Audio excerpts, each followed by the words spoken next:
Hey everybody, it is Joshua, the geocaching vlogger, and this is another installment of Geocaching Tips.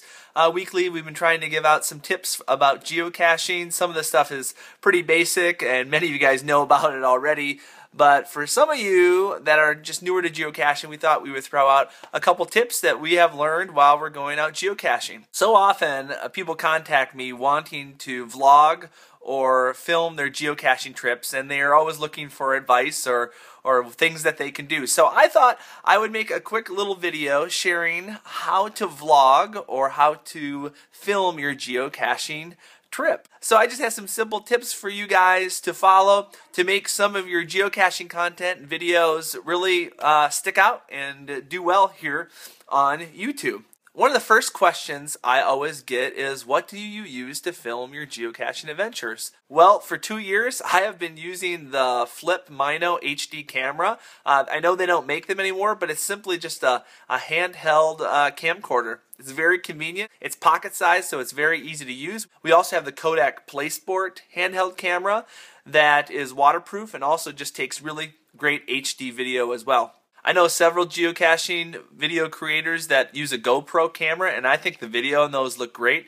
However, for some of those that I've watched, the audio isn't quite as good unless they wear a lapel mic. But a simple handheld camcorder usually works the best. And another thing, if people always ask me, is what do you use to edit your videos? Well, that whole vlog format, it doesn't necessarily need to be super polished, but you do need something to kind of cut your vlogs down to tell a good story. So I use iMovie, but there's lots of other simple video editing programs out there. There's also probably a lot you can even just get online as well. So just something simple that can do some nice cutting, maybe throwing a picture in there every once in a while, and something that you could put some music maybe under too is good editing software. One of the main things I always tell those that are interested in doing a geocaching vlog or filming their geocaching adventures is to really think about telling a story when they go out there and geocache. There are so many videos out there that are just like pointing to a cache and going, well, there's the cache, isn't that cool? And I think there's a place for those videos, but I'm much more interested in your adventure.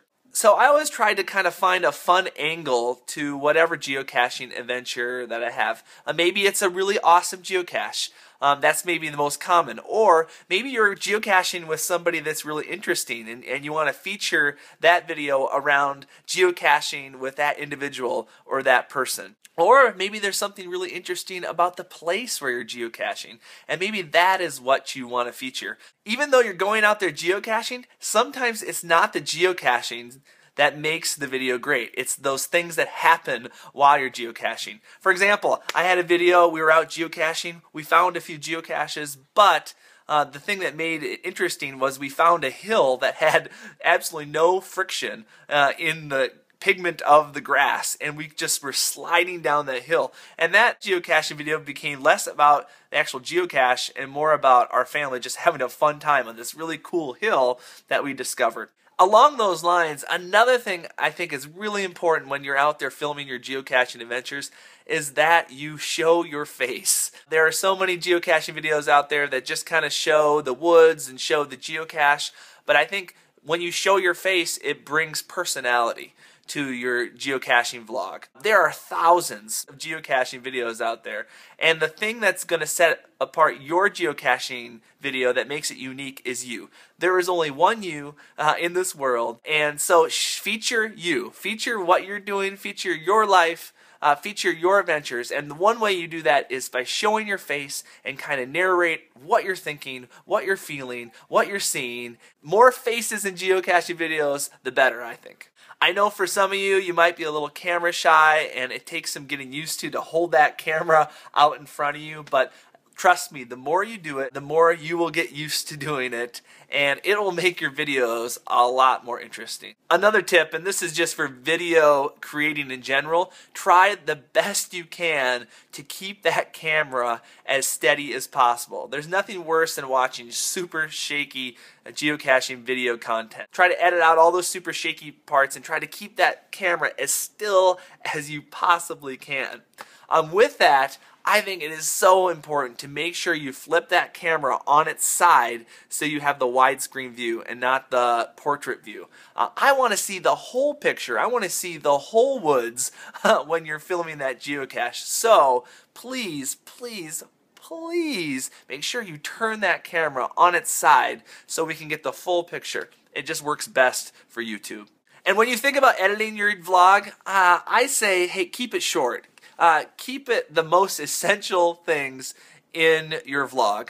You know, sometimes the things that maybe we think is interesting or the things that we said that we thought were super interesting really aren't interesting at all. So really start to focus on what is going to tell a good story while you're out there geocaching. Not so much every single detail of what happened. So edit those down. Rarely will I have a geocaching video that is over 6 minutes long. I don't want people fast forwarding through my video. I want them watching the whole thing. And one way to do that is to try to keep it as short as you can while just keeping the integrity of telling the story you're trying to tell. Finally, I think another thing that is just huge, and I guess I can't stress this enough, is that you make sure that you respect the geocaching community, especially the local caching community around you, by being respectful when filming geocaches. I do my best to try to ask permission to show videos of geocaches that are not mine, especially the really great ones, because I certainly don't want to spoil a cache